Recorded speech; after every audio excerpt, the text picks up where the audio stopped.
4 ayat English kalau nak cancel janji last minute.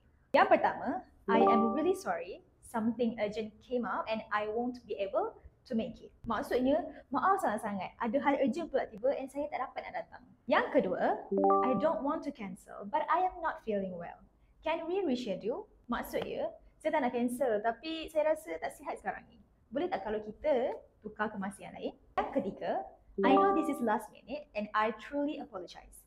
Can we move it to another day? Maksud dia, saya tahu yang ni last minute tapi saya betul minta maaf.